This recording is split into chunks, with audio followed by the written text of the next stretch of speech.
आए हैं, उसमें से मैं इनवाइट करती हूँ परमिंदर सिंह मुख्तियार कॉल सर, जो कि फ्रांस से ये प्रोग्राम अटेंड करने के लिए है। Thank you sir for coming here and please come for your speech.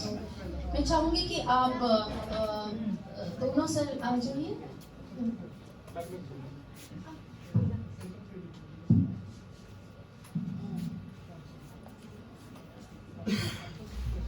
नमो बुद्धाय, जय गुरुदेव, जय भीम, जय भीम, जय भीम, जय भीम। सो सभी साथियों को आज महात्मा ज्योतिराव फूले और बाबा साहब डॉक्टर भीमराव अंबेडकर जी के जन्मदिन की सारियां नूं बहुत बहुत मुबारक। समय समय ते भारत दे विच बहुत सारे महापुरुष पैदा हुए। 2500 साल पहला महात्मा बुद्ध जी भारत की धरती ते आए और उन्होंने भी मानवता का संदेश दिता और उस तो बाद सतगुरु रविदास जी महाराज, सतगुरु कबीर जी महाराज, सतगुरु नामदेव जी महाराज, सारे महापुरुष समय समय ते आके मानवता की गलबात करते रहे और उन्होंने तो बाद साडे समाजिक महारवर जिन्होंने सोशल फॉर जस्टिस के लिए बहुत बड़ी लड़ाई लड़ी और उन्होंने आपां दो महापुरुषों का जिहड़ा जन्मदिन मना रहे हैं, महात्मा ज्योतिराव फूले और बाबा साहब डॉक्टर भीमराव अंबेडकर। ਜਿਹੜੀਆਂ ਕੌਮਾਂ ਆਪਣੇ ਮਹਾਂਪੁਰਸ਼ਾਂ ਦੇ ਇਤਿਹਾਸ ਨੂੰ ਭੁੱਲ ਜਾਂਦੀਆਂ ਨੇ, ਉਹ ਇਤਿਹਾਸ ਦੇ ਨਕਸ਼ੇ ਦੇ ਵਿੱਚੋਂ ਖਤਮ ਹੋ ਜਾਇਆ ਕਰਦੀਆਂ ਨੇ। ਮਹਾਂਪੁਰਸ਼ਾਂ ਦੇ ਪੁਰਬ ਬਹੁਤ ਮਨਾਉਣੇ ਸਾਡੇ ਲਈ ਬਹੁਤ ਜ਼ਰੂਰੀ ਹੈ। महात्मा ज्योतिराव फूले, पेरियर रामास्वामी जी नायकर, शाहू जी महाराज, इन्हां सारे महापुरुषों ने 100 साल तो वध इस देश की आजादी तो पहला बहुत बड़ी लड़ाई लड़ी है और देश जदों आजाद हुंदा उन्हां तो बाद बाबा साहब डॉक्टर अंबेडकर ने साडे, मैं समझदा कि अंबेडकर मूवमेंट दे नाल ये सारे लोग जुड़े। आपां मैं ज़्यादा गलबात ना करदा होया एक गल कह के ही मैं अपनी गल की समाप्ति करनी है कि बाबा साहब डॉक्टर अंबेडकर जी सानू कह के गए सी कि political power is the master की ऑफ ऑल प्रॉब्लम। सारियां दुखों तकलीफों की जिहड़ा हल है वो राजनीतिक सत्ता है। जिन्ने भी आप मर्जी सैमीनार करिए, जिन्ने भी मर्जी असी बड़े बड़े समागम करिए, लेकिन मास्टर जिहड़ी पावर है, राजनीतिक सत्ता है, उस तो बिना तुसी कुछ भी नहीं कर सकते। और बाबा साहब डॉक्टर अंबेडकर सानू इस सत्ता नूं हथियाउण दे लई सानू किसी एटम बंब की जरूरत नहीं, सानू किसी हथियारों वाले जंग की जरूरत नहीं, बल्कि अपने दिमाग का इस्तेमाल करके अपनी वोट नूं सही इस्तेमाल करके तुसी अपना राज पैदा करना सी। लेकिन बाबा साहब डॉक्टर अंबेडकर के जान तो बाद भी असी अपने महापुरुषों की गल नूं नहीं मान सके और असी अज भी लेरड़ियां कट रहे हैं और साडे समाज के उत्ते बहुत सारे जुल्म हो रहे हैं और साडियां भैणां दे नाल बहुत बड़े जुल्म हुंदे आ और साडे जिहड़े लोग है वो छोटे छोटे लालचां दे विच फस के गौरमेंट दियां अज देखिया 2-2 4-4 किलो के चावल के लिए ਜਾਂ छोटे छोटे लालचां दे लिए असी वोट कर दिंदे आ। उत्थे फिर बाबा साहब डॉक्टर अंबेडकर की कीती हुई सारी जिहड़ी गल है वो खत्म हो जाती है कि असी अपनी जिहड़ी ताकत नूं पछाण नहीं रहे।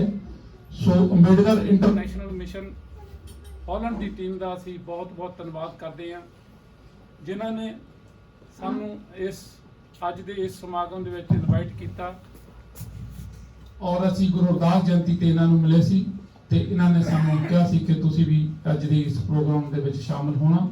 सो असी अंबेडकर इंटरनेशनल टीम फ्रांस वालों इन्हां दा बहुत बहुत धन्यवाद करते हैं कि इन्होंने सानू इस समागम में शामिल होने का सद्दा दिता सी।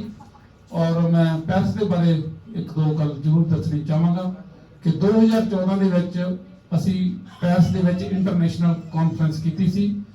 मानयोग राजू कामले जी जो साडे दरमियान नहीं है, उन्होंने बहुत बड़ी कोशिश की सी कि राजू कामले जी ने अंबेडकर इंटरनेशनल मिशन पेरिस के सहयोग से और हमारे लिए बहुत बड़ा कार्य किया था तो राजू कामले जी को विनम्र अपनी श्रद्धा के सुमन भेंट करता हुआ अपनी बात को यही बयान करता हूं। और आने वाले समय में भी अगर आप जो भी प्रयास करेंगे हम आपके साथ सहयोग करेंगे। जय भीम, जय भारत।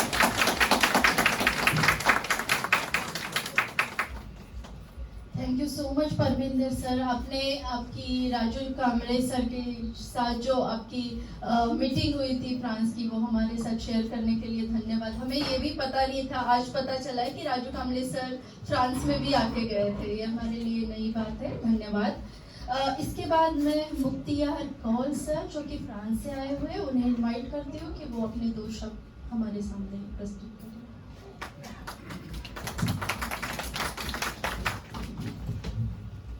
जय भीम, जय।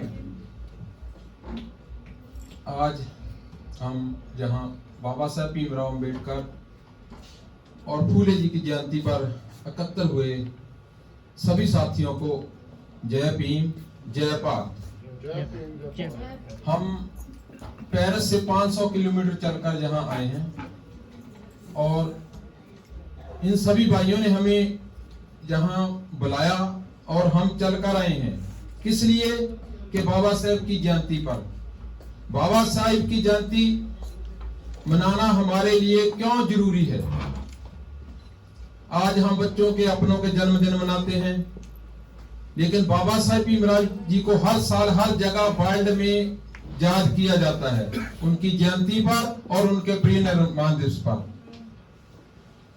बाबा साहब ने अपनी लाइफ का एक एक पल इंडिया के लिए लगाया, इंडिया के लोगों के लिए लगाया, हमारी गुलामी काटने के लिए लगाया।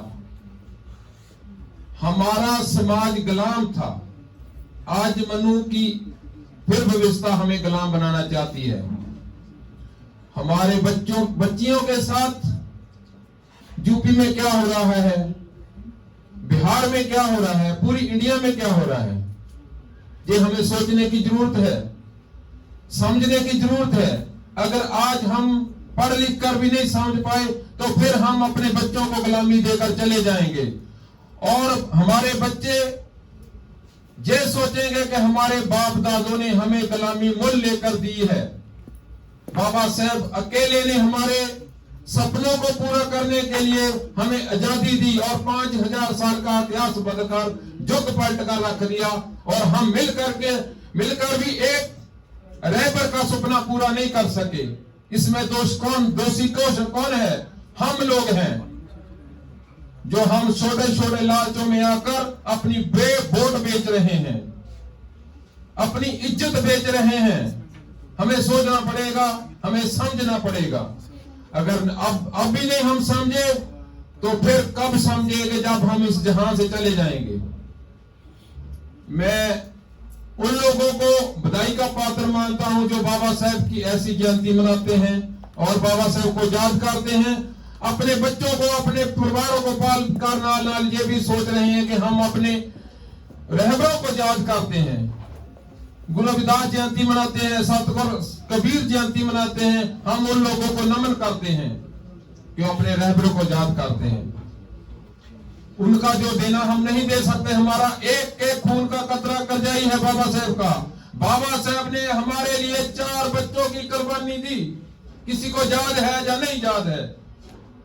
हमारा बच्चा अभी भूखा हो तो हम यहां से उठकर उसको खाना देने चले जाएंगे, लेकिन बाबा साहब ने पीछा मुड़कर नहीं देखा कि हमारा परिवार भूखा है या नहीं भूखा।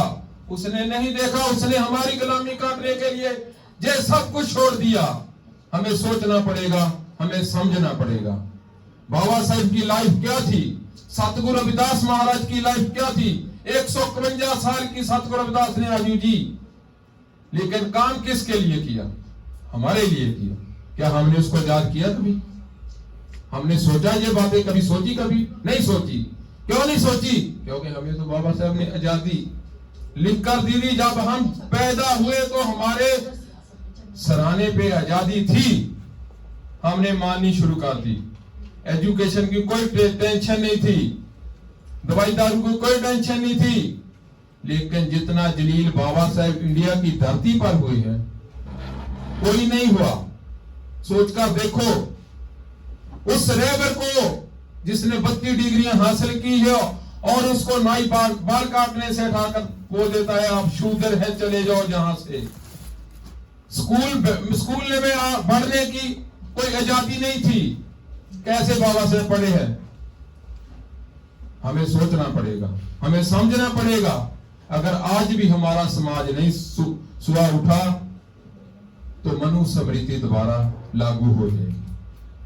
फिर बाबा साहब को बाजी लगाएं, चाहे सतगुरु रविदास को बाजी लगाएं, कोई नहीं आने वाला, कोई नहीं आएगा। क्यों नहीं आएगा? हमने उसकी बात नहीं मानी, फिर दोबारा आजादी काटने के लिए कौन आए कोई? हम सभी संस्थाओं को एक निवेदन करते हैं कि एक जगह इकट्ठे होकर अपनी राज की व्यवस्था करो, पूरी इंडिया को कब्जे में लेने की व्यवस्था करो, बाबा साहब को याद करो, सतगुरु रविदास को याद करो, सतगुरु कबीर को याद करो। जब सतगुरु रविदास सतगुरु कबीर ने अपनी बात रखी तो कोई अपील नहीं थी, कोई वकील नहीं थी, कोई दलील नहीं था, कोई हमारी बात सुनने वाला नहीं था। तब भी सतगुरु कबीर महाराज कह गए थे, जे तू बामन बामनी का जाया तो आन बाट का ही ना आया। आज किसी में हिम्मत है ये बात कहने की? इंडिया की धरती में कोई हिम्मत नहीं रखता, ना ही कोई रखेगा। क्यों नहीं रखेगा? क्योंकि हम बिक चुके हैं, गुलाम हो चुके हैं। मोदी ने, जोगी ने क्या काम किया है हमारे यूपी के लोगों के लिए? कुछ नहीं किया, लेकिन राज फिर उसका आता है। क्यों? क्योंकि हम लोग गुलाम हो चुके हैं, बिक चुके हैं। बाबा साहब ने कहा था, अगर हम अपनी वोट को बेचेंगे तो अपनी इज्जत बेच रहे हैं। लेकिन बाबा साहब की बात नहीं सुन रहे, कोई बात नहीं सुनी। बाबा साहब की जयंती मनाते हैं, अपने बच्चों को जरूर उसके बारे में बताएं कि बाबा साहब ने क्या किया, 4 बच्चे कैसे कुर्बान किए, और पीछा मुड़ के नहीं देखा कि हमारे बच्चों को दवाई मिल रही है, दारू मिल रही है, माता रमाबाई को खाना मिल रहा है या नहीं मिल रहा। इस बात पर हमें थोड़ा सोचने का जरूरत है। अभी नहीं सोचेंगे तो फिर कभी नहीं सोचेंगे, क्योंकि समय चल रहा है, अपनी चालें चलेगा और हमारा वो भी टाइम आ जाएगा कि हमारी सांसें खत्म हो जाएंगी। फिर हमको पछताना पड़ेगा कि हमने अपने बच्चों को फिर दोबारा मनुस्मृति और गुलामी ला कर दे दिया। हम सभी टीम का धन्यवाद करते हैं कि ऐसे प्रोग्राम जरूर होने चाहिए और हर जगह होने चाहिए। हमारे लोगों को जागृत करने के लिए कुछ ना कुछ तो करना ही पड़ेगा। जैसे जैसे हमें मनुवाद गुलाम बनाना चाहता है, ऐसे छोटे छोटे प्रोग्राम होंगे तो हम उसे छूटने की कोशिश करेंगे और अपना हाथ पांव चलाते रहेंगे और हम एक दिन फिर आजाद हो जाएंगे। इसलिए हम सभी बहन भाइयों को, सभी को एक बेनती करते हैं कि हम भी मई या जून में एक बहुत बड़ी कन्वेंशन बाबा साहब की जयंती पर रखेंगे और सभी लोगों ने आना है। और 2014 में राजू कामले साहब ने हमें जो जागृत किया, जो उसने वहां चिराग जगा दिया, बहुत बड़ा था। और 75 लोग इंडिया की धरती से आए हुए थे जो बहुत ही बाबा साहब के पैरोकार थे। पूरी 3rd वर्ल्ड इंटरनेशनल कन्वेंशन थी, वो 3 दिन की कन्वेंशन थी और पूरी दुनिया से लोग आए हुए थे। राजू कामले का हमारी टीम के साथ बहुत ज्यादा प्यार था। जब भी हमारे पास आते तो एक सूट में आते थे, लेकिन एक टैची किताबों का लेकर आते थे। ये थी राजू कामले की देन। ऐसी सोच रखनी चाहिए, हमें आगे बढ़ना है तो ऐसी सोच रखनी चाहिए। जैसे बाबा साहब भीमराव अंबेडकर एक चलती फिरती लाइब्रेरी थी। हमें आज बाबा साहब के विचारों को सोचना पड़ेगा, दिमाग में बैठाना पड़ेगा, फिर हम आगे बढ़ेंगे। मैं इसी टाइम आपको एक बात कहना चाहता हूं कि जो हमारे बच्चे हैं उनको ऐसे प्रोग्रामों में साथ लेकर जरूर आइए, क्योंकि हमें तो पता है बाबा साहब ने क्या किया और क्या कर रहे थे, लेकिन बच्चों को जगाना भी जरूरी है। इस रास्ते पे बच्चों को चलाना जरूरी है। बच्चे मगर हमारे रास्ते पे चलेंगे, बाबा साहब को जरूर याद रखेंगे। जैसे कि मनुवाद ने पहले ही अपने बच्चों को सब कुछ बता दिया है कि इन लोगों को कैसे गुलाम बनाकर रखना है, तो हमें अपने बच्चों को ये समझाना है इनसे कैसे आजादी लेनी है।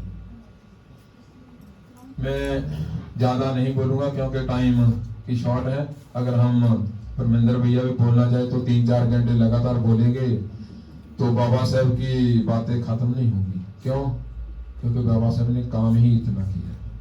सतगुरु रविदास महाराज जी ने काम ही इतना किया, सतगुरु कबीर जी ने काम ही इतना किया, लेकिन मनुवाद ने फिर भी कहीं ना कहीं, अगर सतगुरु रविदास महाराज अपने स्लोगन में ये नहीं कहते, चमार शब्द नहीं लगाते, तो शायद हमें सतगुरु रविदास भी नहीं मिलते। वो भी ले जाते कि हमारा 33 करोड़ में एक और डाल दो, कोई बात नहीं, उनको फर्क नहीं पड़ता, लेकिन हमें बहुत फर्क पड़ता। इसलिए अपने रहबरों को हमें याद रखना चाहिए, उनकी जयंती मनानी चाहिए। एक जगह मिलकर हमें वोट भी एक ही जगह डालनी चाहिए जहां हमारे बाबा साहेब ने और हमारे लोगों ने एक पार्टी बनाई है। हम भी world wide BSP supporter team की तरफ से काम करते हैं और पूरी दुनिया में हमारा एक ग्रुप है जो वर्ल्ड वाइड की तरफ से काम करता है। हम भी चाहते हैं कि हमारे जो रहबर है, अभी जिन लोगों ने हमारी आजादी कायम रखने के लिए काम कर रहे हैं, तो उनको हम बनाना चाहते हैं पेरिस में।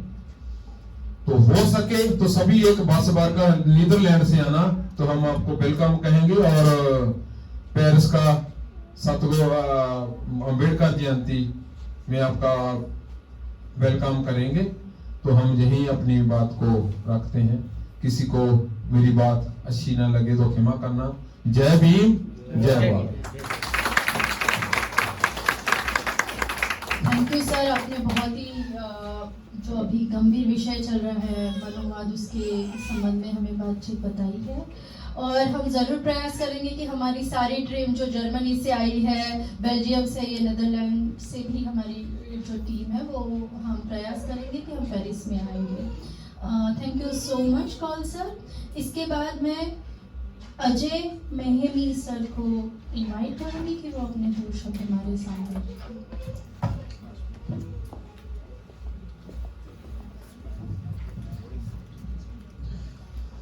जय जय जय भीम, जय जय जय जय जय भीम।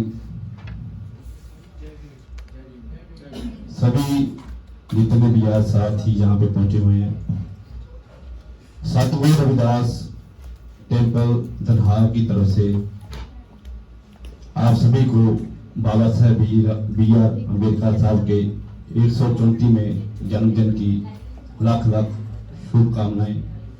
आप लोग बधाई के पात्र हो जो बाबा साहेब को याद कर रहे हो, संत फूले जी को याद कर रहे हो। उनका दिन हमारे लिए बहुत बड़ा है। आज हम जहाँ पे खड़े हैं तो उनकी बदौलत ही खड़े हैं, क्योंकि जे गुरु जे बाबा साहेब भीमराव जागे ते होगा ना, ते अज का समाज सानू कदे अपनादा ना। शूदरां च कोई फनकार पैदा हुंदा ना, गीत संगीत कलाकार पैदा हुंदा ना, जे नवें सिरों नवां इतिहास रचाउंदा ना, ते अज दा समाज सानू कदे अपनाउंदा ना। अज खड़ के स्टेजां उत्ते गल कहण वाले हो गए हैं, खड़ के स्टेजां उत्ते गल कहण वाले हो गए हैं। जे बाबा साहब भीमराव सानू इस काबल बनाउंदा ना, ते अज दा समाज सानू कदे अपनाउंदा ना। बाबा साहब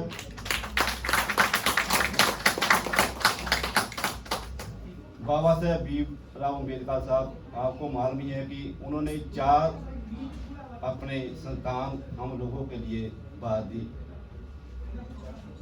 कहते बम्बे में जब एक कॉन्फ्रेंस चल रही थी तो बाबा साहब बात कर रहे थे तो उनके सेक्रेटरी ने आके उनके हाथ में एक पेपर दिया, उसके ऊपर लिखा हुआ था कि बाबा साहब जो आपका बेटा है इस दुनिया को छोड़ के चला गया है, उसकी मृत्यु हो गई है। तो जब बाबा साहब की स्पीच खत्म हुई तो बोले सीधे वहाँ अपने बेटे के पास गए, उसको कपड़ा डाला, वहाँ उसका संस्कार किया और वहीं पे सीधे वो इंग्लैंड को चले गए। उनकी बात ये थी कि अगर आज मैं अपने एक बेटे के लिए रुक गया तो जो मेरे करोड़ों लोग हैं उनकी जिंदगी को मैं सुधार नहीं पाऊंगा। हमारे बच्चे के किसी के कोई चोट लग जाए तो हम लोग भागे भागे जाते हैं, कोई हॉस्पिटल में जाते हैं, डॉक्टर के पास जाते हैं।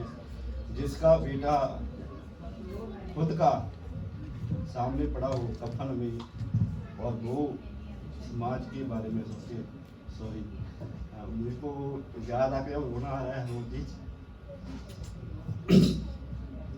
तो ऐसे जो हमारे संत सिपाही बाबा साहब बी.आर. अम्बेडकर साहब, जिन्हों की बदौलत हम लोग आज जहाँ पे बैठे हैं। सतगुरु रविदास महाराज ने श्लोक में कहा कि ऐसा चाहूँ राज में जहाँ मिले सवन को वन, छोट बड़े सब सम बसे रविदास रहे प्रसन्न, बेगमपुरा शहर को नाऊ दुख अंदोर नहीं तेरी ठाऊं। जिस बेगमपुरे की सतगुरु रविदास महाराज ने कल्पना की थी, जिस राजपाल की सतगुरु रविदास महाराज ने कल्पना की थी, वो आज ऐसी आनंद मार रहे हैं उस चीज का। उसी चीज पे बाबा साहब बी.आर. अम्बेडकर साहब ने मोहर लगाई। हमें एजुकेशन करने के लिए पासपोर्ट भी बाबा साहब बी.आर. अम्बेडकर साहब ने बनाने बताए कि अगर आप लोग पासपोर्ट बनाएंगे उसके ऊपर आप बाहर जाके काम कर सकते हैं, एजुकेशन कर सकते हैं। आज वही बदौलत है बाबा साहब की बदौलत कि आज हम जहाँ पे बैठे हैं बाबा साहब को याद कर रहे हैं। उन्होंने हमारे लिए इतना कुछ किया है कि हमारे पास लफ्ज नहीं है उनको धन्यवाद करने के लिए। जब मैं उनकी बात करता हूँ तो मुझे रोना आ जाता है। सॉरी, हम सभी लोग टेम्पल की तरफ से आए हैं।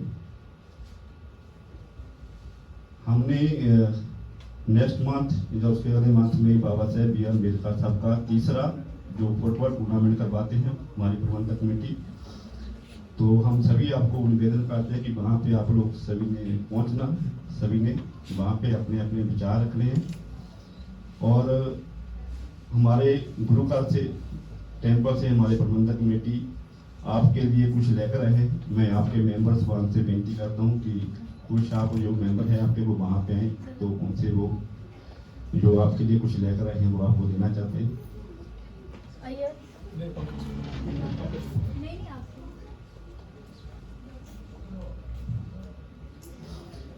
बाबा साहब बी.आर. अम्बेडकर साहब सानू वोट का अधिकार दिता, उन्होंने सानू कमिटमेंट एजुकेशन का अधिकार दिता। उन्होंने यहो ਜਿਹੇ ਰਹਿਬਰਾਂ ਨੂੰ ਅਸੀਂ हमेशा ही याद करते रहना है। आज उनकी बदौलत ही हम यहाँ पे बैठे हुए हैं, उनकी बदौलत ही प्लेनों में घूमते हैं, उनकी बदौलत ही आज आप आउट ऑफ कंट्री इतनी बड़ी बड़ी जॉबों पे लगे हुए हैं। मैं निवेदन करता हूँ हमारी प्रबंधक कमेटी को बोलने वाले जीती भाजी, प्रबंधक भाजी आ जाओ, तुम प्रबंधक कौन साहब आए।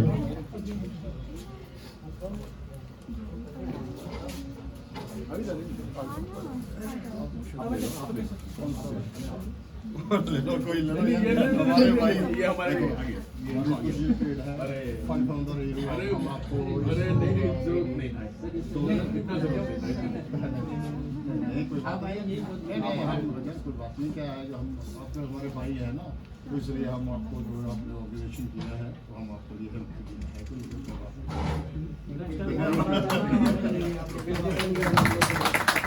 हमारे तरफ से भी हमने एक छोटी सी भेंट हमारे भाइयों के लिए आई है। मैं यहाँ पे एम जर्मनी, एम बेल्जियम के जो अभी हमारे एम के कोऑर्डिनेटर है प्रदीप दादा, प्रतीक महाने दादा, रवि चिल्टे सर, रितेश दादा, मैं सबको विनती करती हूँ, मैं नाम किसी का भूल गई हुई तो प्लीज आप खुद से आ जाइए। कामले सर, वैशाली बहनी, नीता बहनी, पायल, मैं इनसे अनुरोध करती हूँ कि जल्दी आ जाए। हम लोग पहले ही लेट चल रहे हैं प्रोग्राम में, पर आपको पता है कि आप वहाँ के हेड है तो आ जाइए। प्रदीप दादा, झिल्टे सर, रितेश दादा, प्लीज जल्दी आ जाइए। हमारे तरफ से हम एक छोटी सी भेंट हमारे साथियों को दे रहे हैं। आ जाइए, सामने आ जाइए। रामेश्वर दादा आप रह गए हो, प्लीज आइए। मे भी कोई सुबह एक फोटो ले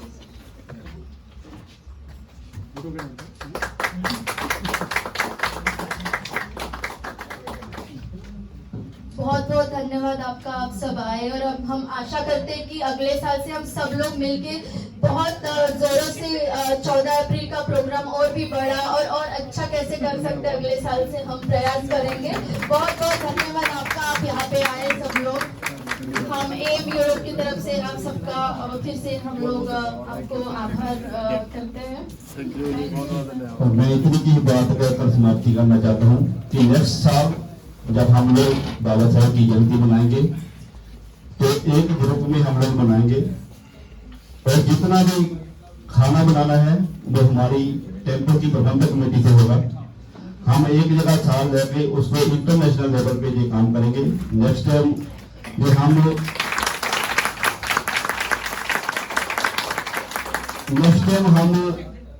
जहाँ के जो 100 आदमी नहीं देखना चाहते, हम नेक्स्ट टाइम कम से कम 500,000 आदमी हाजिर होने चाहिए।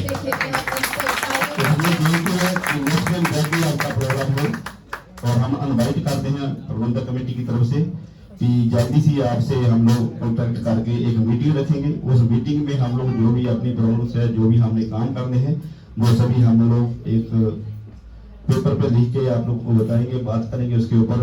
और बाकी भी जो भी है हमारी बातें चल रही हैं, आपको प्रधान साहब ने बोला कि हम चाहते हैं कि हॉलैंड में बाबा साहब B.R. अम्बेडकर साहब का स्टैचू लगाया जाए, और उसके लिए हमें आप लोगों की जैसे सूझवान लोगों की टीम चाहिए। हम लोग आपके साथ हैं, आप आगे चलो, हम पूरा जॉब हमारा पीछे है। आप कोशिश करेंगे कि आने वाले सालों में हम लोग और भी बाबा साहब B.R. अम्बेडकर साहब को लेकर ऊपर जाए। अभी भाई साहब बोल रहे थे कि गांधी को सभी लोग जानते हैं, बाबा साहब B.R. अम्बेडकर साहब को नहीं जानते, क्योंकि हमारा सोशल मीडिया जो है वो नहीं है। हमारे पास सोशल मीडिया नहीं है, हमारे पास अपनी न्यूज नहीं है, हमारे पास अपनी न्यूज बाहर नहीं जाती। हम लोग क्या है अपडेट, आज भी हमारे पास हम फोटो खींचेंगे, हमने फेसबुक पे डाल देनी है, इंस्टा पे डाल देनी है, इसके ज़्यादा हमारे पास कुछ नहीं है। अगर हमें एक होकर अपना मीडिया तैयार करना है जिसके ऊपर हमारी सतगुरु विलास महाराज जी, सतगुरु कबीर महाराज जी, सतगुरु नामदेव महाराज जी, बाबा साहब B.R. अम्बेडकर साहब जी, फूले राय जी, सभी की न्यूजें और सभी का जो प्रोग्राम है उसके ऊपर दिखाया जाए, चलाया जाए, ताकि आने वाले लोगों को मालूम चले कि बाबा साहब B.R. अम्बेडकर साहब कौन है। इतनी बात मैं कहते हुए क्षमा रहता हूँ। जय जय जय भीम, जय भीम।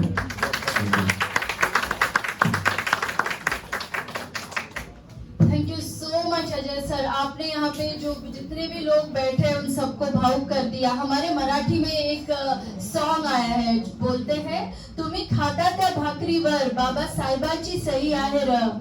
इट मीन्स हिंदी में कि जो तुम रोटी खा रहे हो उस पे हमारे बाबा साहब के कारण उस पे उसकी इनकी साइन है। इट मीन्स आप जो खा रहे हो वो सब देन है, वो बाबा साहब की है। आपने बहुत अच्छा हमारे सामने प्रस्ताव रखा है, हमें भी बहुत खुशी हुई है कि आप यहाँ पे आए हो। और हम लोग जरूर प्रयास करेंगे कि आने वाली जो जयंती है हम यहाँ 100 लोगों में नहीं 1000 लोगों में हम करें। Thank you so much once again for coming here, धन्यवाद। अभी हम बढ़ते हैं प्रोग्राम की नेक्स्ट। हमारे अभी स्पीकर है इंडिया से, हमारे 2 स्पीकर आने वाले, पर उसके पहले मैं चाहती हूँ कि अभी बहुत स्पीचेस हो गए हैं, तो हम अभी खाने के बाद एक दमदार लेडीज डांस से शुरू करते हैं, और उसके बाद हम जाएंगे इंडिया में जहाँ से हमारे नेक्स्ट स्पीकर हमें कनेक्ट करेंगे। सो अभी हमारा है NL लेडीज डांस सॉन्ग जो परफॉर्म करेंगी Aparna Phool and Karuna Varti. So put your hands together for our ladies.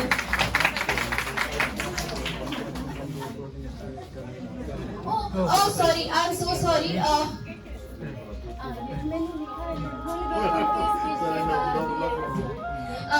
Sorry, मैं माफी चाहती हूँ। मैं यूरोप करते करते मैं ये भूल गई, क्योंकि हमारे यहाँ पे हमेशा यूरोप से ही गेस्ट आते हैं, पर we are really great today. Thanks Sukhinder Rattu sir, जो कि कनाडा से आए हैं, इसलिए मैं उनको भूल गई क्योंकि हमारा सिर्फ यूरोप चल रहा था। पर ये this is the first time कि हमारे प्रोग्राम में कोई कनाडा से भी आए हैं। मैं उनको बोलूंगी कि 2 मिनट में वो हमारे शुभेच्छा दे इस प्रोग्राम के लिए। All to you Sukhinder Rattu sir जी।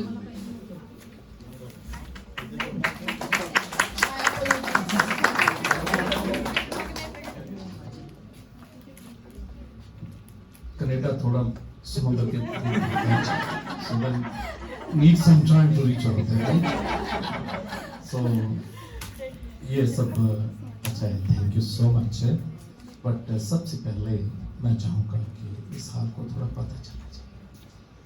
सबसे बोलिए पहले जय भीम जय भीम जय भीम जय भीम जय भीम जय भीम जय भीम जय भीम। Thank you. क्योंकि हमारी जो शुरुआत है उन्हीं से होनी चाहिए जिनके आज हम गुणगान कर रहे हैं। हमारा अभी इससे पहले मैं आगे बढ़ूं, राजू कामले जी की बात चल रही थी, तो बड़ा अच्छा समय हमें दोनों को मिला है, क्योंकि हम दोनों ही आबू धाबी से मूव हुए थे। और कैलगरी में सबसे पहले जब एम की जो शुरुआत हुई तो राजू कामले जी, महेश राम जी, डॉक्टर राजनाथ वारिंगे जमवाल जी, तो ये पूरे का पूरा ग्रुप। और मुझे आज खुशी हो रही है कि 2014 में कॉन्फ्रेंस जो थी वो पेरिस में भी हुई, और 2003 में एक बहुत बड़ी जो दलित कॉन्फ्रेंस थी वो वैनकूवर में हुई थी। और उसके जो सारे ऑर्गेनाइजर, जयप्रति जी और सब, ये बसरा जी की टीम, पूरी टीम ने बहुत साथ दिया था। आपको मैं चाहता हूं कि आप उनके लिए सबसे पहले हाल में जरूर ताली बजाएं।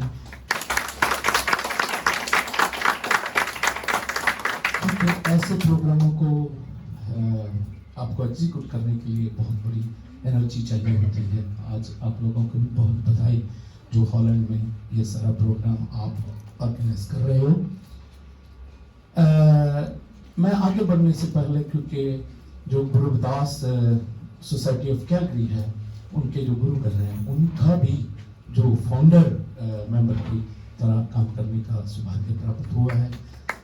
और मैं उनके लिए भी आप सबको बेनती करता हूँ कि आप उस स्लोगन में भी मेरे साथ जुड़िएगा।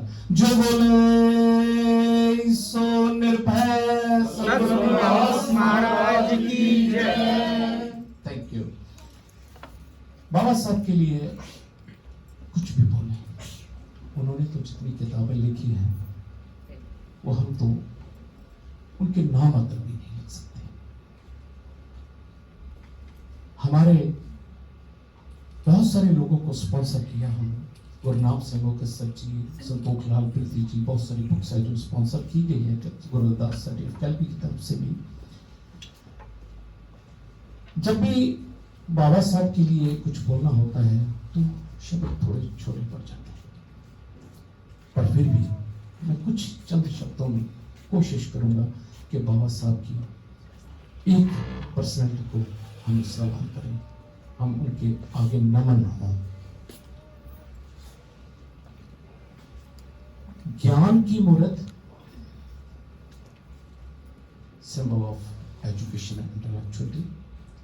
ज्ञान की मूर्त, बलिदान की मूर्त। मेरे भाई अजय जी ने भी बोला है कि उन्होंने अपना आप सब बलिदान किया। चाहते तो वो यूएस में भी रह सकते थे, हमारी तरह पीआर लेके उसमें भी एडजस्ट हो सकते थे, लेकिन they never did it। उन्होंने जो काम किया वो अपनी कम्युनिटी के लिए किया, और आज फख्र से कह सकते हैं कि उन्हीं की बदौलत से हमने सूट में इस जगह खड़े, तो शायद ये मौका हमें कभी भी ना मिलता। ज्ञान की मूर्त, बलिदान की मूर्त, स्वाभिमान की मूर्त, वो सिंबल ऑफ सेल्फ रिस्पेक्ट। जब आम इंसान को कुछ करने की समर्था ही नहीं थी, तब वो सेल्फ रिस्पेक्ट के लिए फाइट करते थे। ज्ञान की मूर्त, बलिदान की मूर्त, स्वाभिमान की मूर्त और एक सच्चे इंसान की मूर्त। उन्होंने कम्युनिटी के लिए, ह्यूमैनिटेरियन के लिए क्या नहीं किया। हमारी बहनों के लिए एक नया जीवन दिया। ज्ञान की मूर्त, बलिदान की मूर्त, स्वाभिमान की मूर्त, सच्चे इंसान की मूर्त और क्या क्या सिफत करूं बाबा साहेब की, आपकी, मेरे मसीहा और सम्मान की मूर्त।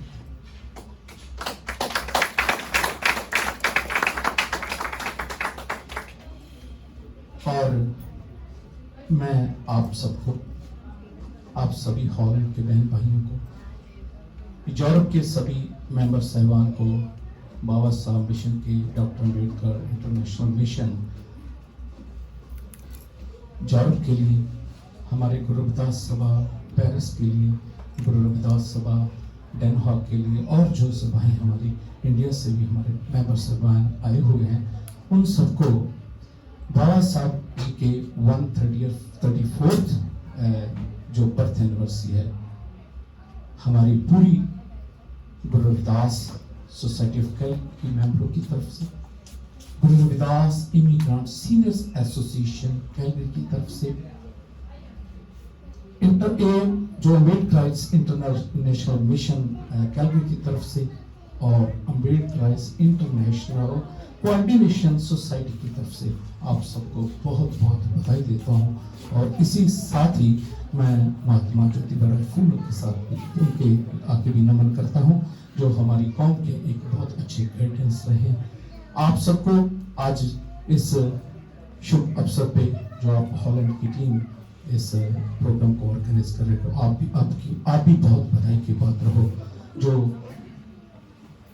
बाद में जो होता है वो आगे आगे ऐसे जो काम चलना शुरू हो जाता है, but it's hard to start something new. और अब सब लोग जो इस प्रोग्राम को ऑर्गेनाइज करते हैं, वो I really appreciate their special interactions with all of us. So thank you again and hope कि जैसे भाई जी ने बोला है कि बहुत जल्दी ही पेरिस में और ये डेन हॉग के हमारे जो साथी हैं वो एक बहुत बड़ी जो कन्वेंशन है वो ऑर्गेनाइज करेंगे। हम उनके लिए भी दुआ करते हैं और आपके सभी लोगों का धन्यवाद भी करते हैं। Thank you. Thank you so much sir, बहुत ही अच्छा आपने हमें मार्गदर्शन किया है। इसके साथ ही मुझे हम आगे बढ़ेंगे प्रोग्राम की ओर, पर जैसे आप सब लोग साथी, मुझे नहीं पता था आप राजू कामले सर को इतने अच्छे से जानते हो। मुझे बस आप सब लोगों को एक इन्फॉर्मेशन देनी थी, जो जबकि हम आज सेलिब्रेट कर रहे एम का नाम जो राजू कामले सर से जुड़ा हुआ है। राजू कामले सर जहाँ से बिलोंग करते हैं, नागपुर से, मैं भी वहाँ से बिलोंग करती हूँ। हम अभी रवि जिल के साथ जो कि जर्मनी के, हम दिसंबर में इंडिया गए थे। वहाँ पे राजू कामले सर के नाम पे एक लाइब्रेरी चल रही है जिसकी स्थिति बहुत ही खराब है। हमें राजू कामले सर का नाम बहुत आगे तक लेके जाना है, तो वो मीटिंग में से डिसाइड हुआ है कि हम वो जो लाइब्रेरी है, टेम्पररी लाइब्रेरी, उसका परमानेंट स्ट्रक्चर के स्वरूप में हमको करना है। तो हम सब आज जो यहाँ पे जयंती सेलिब्रेट कर रहे हैं, तो हम ये भी एक निर्धार करते हैं कि वो स्ट्रक्चर जो है राजू कामले वाचनालय जो नागपुर में है लाइब्रेरी, उसका हम कहीं ना कहीं पे अच्छा जो कंस्ट्रक्शन है, परमानेंट कंस्ट्रक्शन, उसके बारे में भी हम आगे सोच सकते हैं, हम सब साथी मिलके। धन्यवाद sir, thank you for your kind words. और अभी हम चलते हैं एनएल लेडीज डांस की ओर। So I request Aparna and Karuna, stage is yours. Put your hand together for NL ladies.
सुलावी माई अंगाई गीत गात तू बाळा दो दो रे दो तू बाळा दो दो रे दो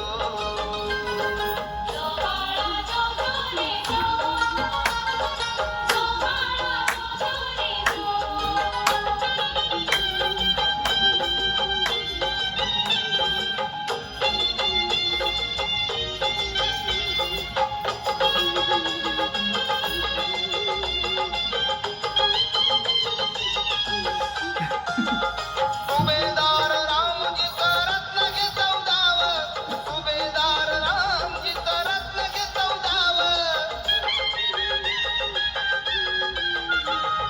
सुभेदार रामजी रत्न घे चौदाव डोळे भरभरून किती किती का पहाव डोळे भरभरून किती किती का पहाव दुर्मिळ गाव लागा जणू मोती शिंपल्यात दुर्मिळ गाव लागा जणू मोती शिंपल्यात सुलभी तुला भीमाई अंगाई गीत गात ए तू बाळा दो दो रे दो तू बाळा दो दो रे दो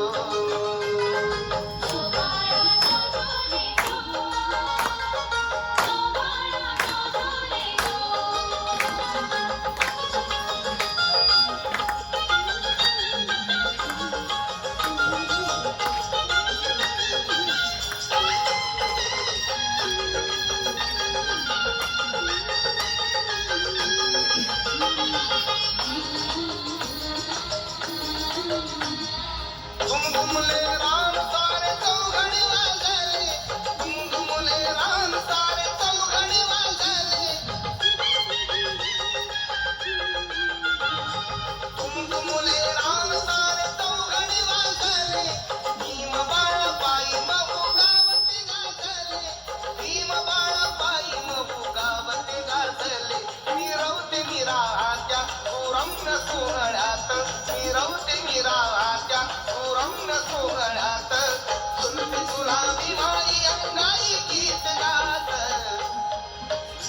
ए तू बाळा दो दो रे दो तू बाळा दो दो रे दो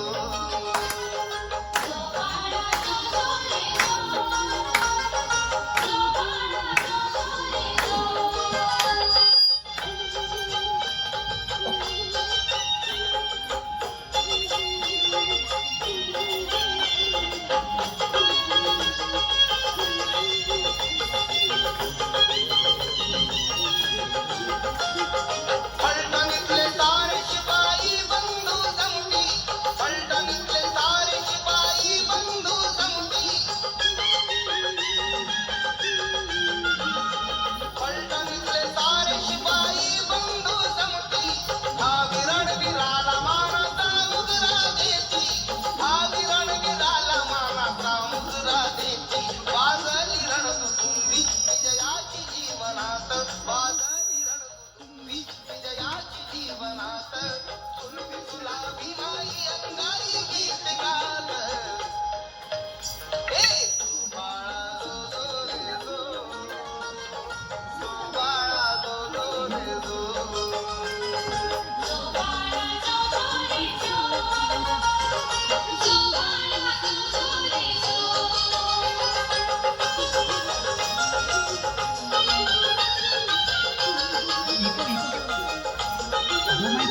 दूसरा माइक बंद कर माइक बंद कर उसको माइक बंद कर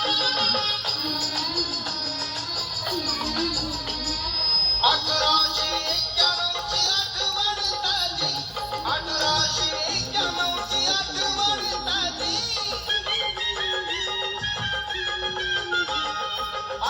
1891ची आठवण ताजी सांगायची बरका सुंदरा सखुआजी सांगायची बरका सुंदरा सखुआजी मधुगंध दरवळी हा आनंद पाकळ्यात मधुगंध दरवळी हा आनंद पाकळ्यात सुलभी तुला भीमाई अंगाई गीत गात ए तू बाळा दो दो रे दो तू बाळा दो दो रे दो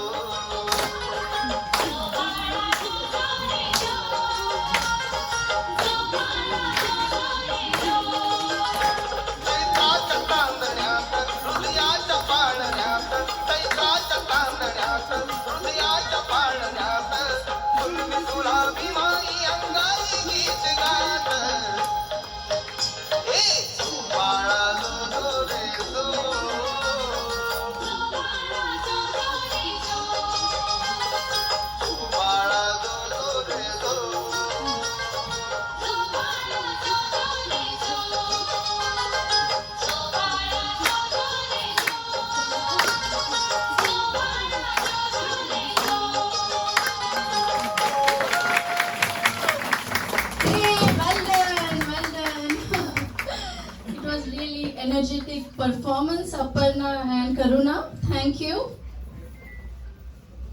Now, ladies and gentlemen, we have our next speaker from India. नहीं ज्वाइन नहीं हुआ, कंटिन्यू करो, ज्वाइन नहीं हुए, कंटिन्यू करो,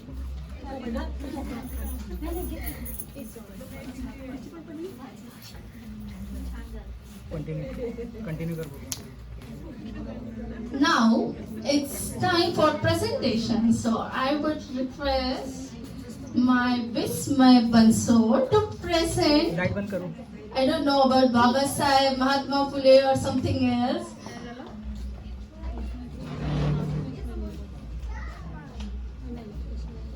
So welcome, पीपीटी नहीं है, Master. नहीं है प्रेजेंटेशन नहीं इसका, इसमें मेरे पास 2 सॉन्ग से बस.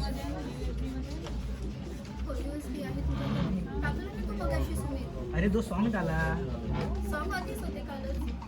नहीं ना. हाँ ले नेक्स्ट लो तन्वी का लो, तन्वी का लो, लगा लिया तन्वी का लगा लिया, तन्वी का लगा. अलोने सर आ गए, अलोने सर आ गए.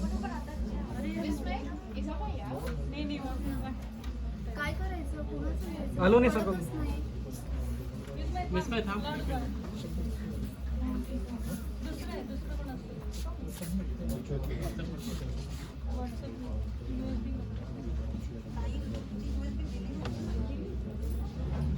We have our next speaker, Y.S. Alone sir. He just joined us online from India, and I will introduce him. Y.S. Alone sir. He works in a Buddhist iconography, art history, and Ambedkarite philosophy. Has illuminated the path of social justice and cultural reclamation. Please join me in warm welcoming Professor Y.S. Alone, Professor Art at the School of Art and Aesthetic, Jawaharlal Nehru University, Delhi, and one of the world's foremost scholar on Buddhist iconography and cave art. Welcome, Mr. Alone.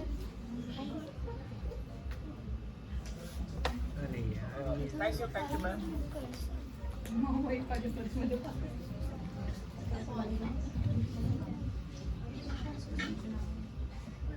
Hello. Let's start. Hello. I think we cannot wait. I am. You are audible, but you can. We cannot hear you on our microphone. So. Microphone. Huh? What happened?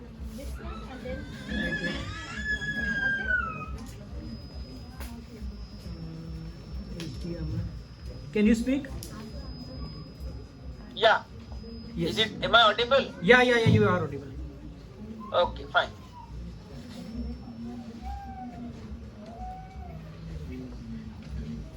Yeah, you can go on.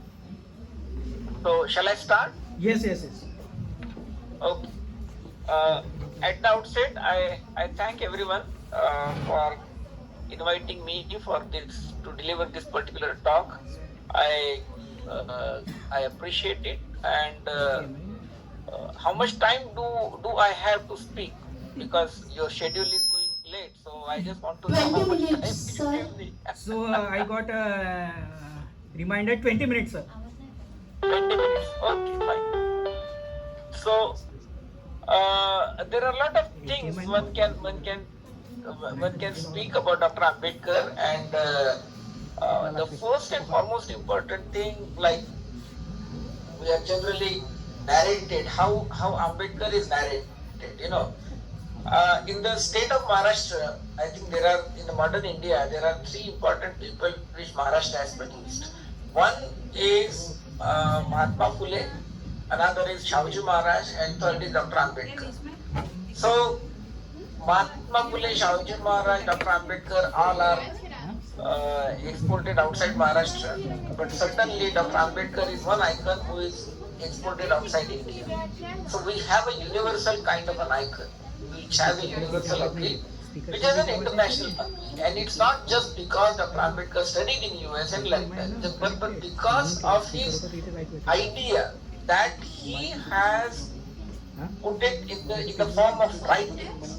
So we have number of things, and one can see Dr. Ambedkar's contribution in terms of humanity, in terms of producing a critique of certain phenomena. Rather, I would say that in 20th century India, he was the first person to produce a critique of a discourses. And this critique of a discourses, mainly you have the critique of the imperial discourse theory, mainly the racial theory of caste. Then you have the Brahmanical discourse system, and then there is a Marxian discourse system, which he calls it as socialist discourse system. So these are the three important discourses which he produced a critique, and this critique is not possible without having a philosophical position.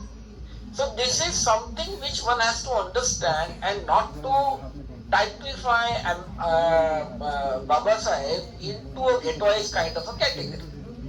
So having said that, one can also see how he goes in the textual tradition, the philosophical traditions, the social system, then the economic system, and many such aspects. So I would like to use the lens of my own formulation like protected ignorance, and how Baba Saheb was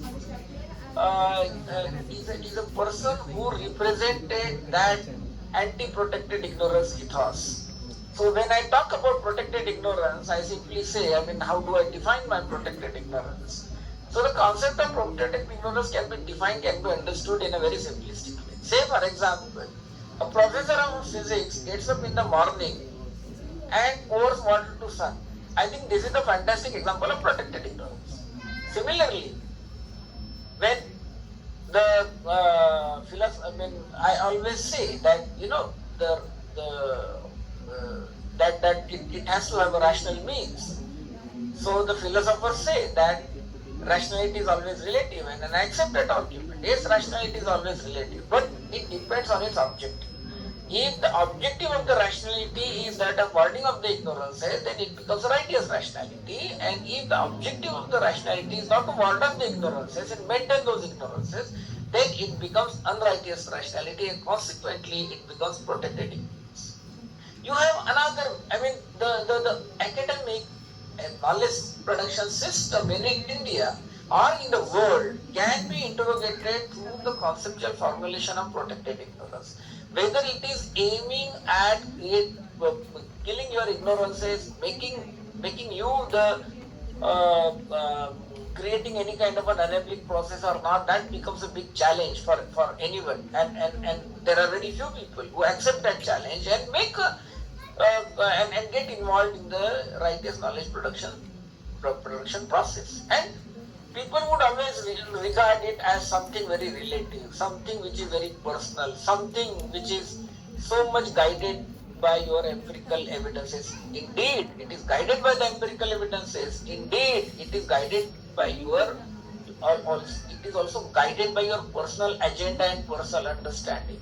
So the consciousness is very important, and Dr. Ambedkar was constantly getting engaged in order to analyze the consciousness of the people in India.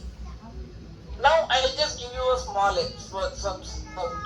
some of the important statements which Dr. Ambedkar had made. Say for example, he said that Varna is a perversion. So once you call it as perversion, then certainly it has a very different dimensions. What are those dimensions then, and then how do we extend that particular argument in order to understand the phenomenon in India? I say caste is a psychotic perversion.